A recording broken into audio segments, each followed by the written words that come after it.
नहमदुहु व नसल्ली अला रसूलिहिल करीम अम्मा बाद फ़नऊज़ु बिल्लाहि मिनश शैतानिर रजीम बिस्मिल्लाहिर रहमानिर रहीम। मौजूद नाज़रीन अस्सलामु अलैकुम व रहमतुल्लाहि व बरकातुहू। फिल्मी कहानी हकीकत बन गई।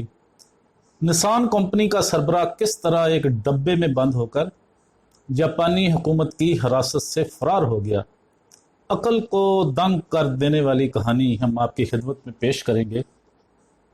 जापानी कारसाज कंपनी निसान के सबक सरबराह कार्लोस गोसन पर जापान में माली मुकदमात कायम हुए, जिसके बाद वो ऐसे पुरस्कार तरीके से जापान से फरार होकर लबनान पहुंच गए कि जदीद तारीख में ऐसा सिर्फ फिल्मों में ही देखा गया है।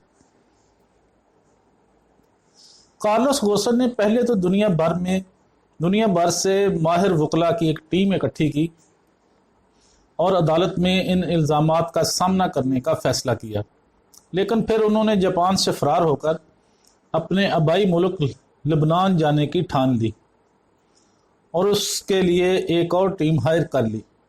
इस टीम में इंसानी स्मगलिंग और दीगर ऐसे ही कामों के माहिर लोग शामिल थे।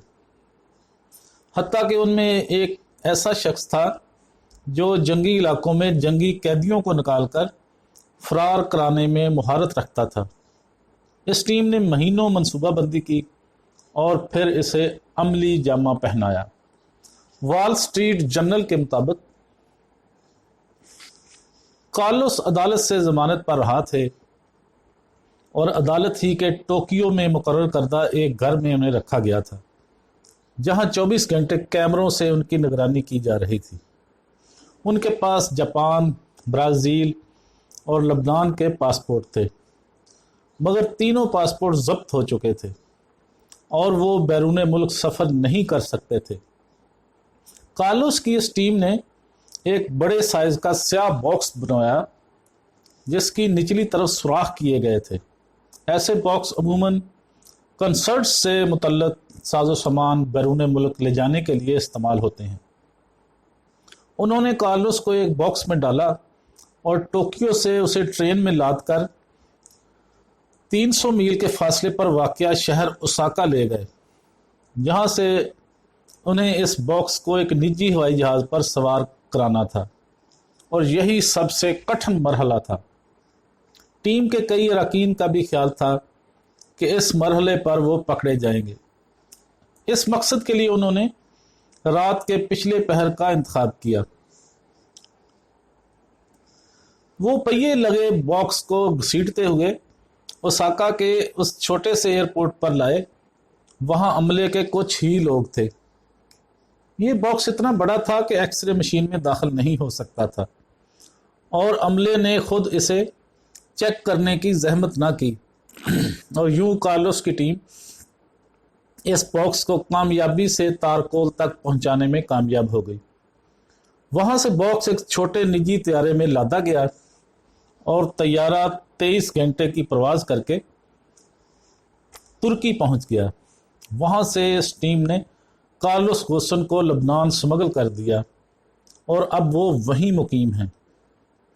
लबनान पहुंचने के चंद हफ्ते बाद कार्लोस गोसन की तरफ से एक बयान सामने आया जिसमें उन्होंने कहा कि अब मैं जापान के धांधली ज़दा अदालती निज़ाम का यरगमाल नहीं रहूँगा, जिसमें मुल्ज़म को मुजरम समझा जाता है, इम्तियाजी सलूक किया जाता है और बुनियादी इंसानी हकूक़ से महरूम कर दिया जाता है। उन्होंने कहा कि मैं इंसाफ से फ़रार नहीं हुआ हूँ, बल्कि मैं नाइंसाफ़ी और ईज़ा रसानी की सियासत से फ़रार हुआ हूँ। लबनान के दारुल हुकूमत बैरूत में भी कार्लोस गोसन का $1.5 करोड़ मालियत का आलीशान घर वाक़या है। लबनान में ही वो अंगूरों के बागात और एक अक्सीर नामी कंपनी के मालिक हैं, जो इन अंगूरों से आला मेयार की शराब कशीद करती है। वो लबनान की भी एक मशहूर शख्सियत हैं और लबनान के एक डाक टिकट पर उनकी तस्वीर भी है। उनके रिश्तेदारों की अक्सरियत लबनान में ही रहती है। मोअज़्ज़ज़ नाज़रीन, आज हमने एक फिल्मी स्टाइल की कहानी आपकी खिदमत में पेश की कि किस तरह निसान कंपनी का मालिक एक डब्बे में बंद होकर जापानी हुकूमत की हिरासत से फरार हो गया। उम्मीद है आपको हमारी ये वीडियो पसंद आएगी। पसंद आए तो लाइक और शेयर ज़रूर करें, हमारा चैनल सब्सक्राइब कर दें, बेल आइकॉन पर क्लिक करना मत भूलें ताकि हमारी आने वाली हर वीडियो का नोटिफिकेशन आप तक आसानी के साथ पहुंच सके। वाखिर दावाना अनिल हम्दुलिल्लाहि रब्बिल आलमीन।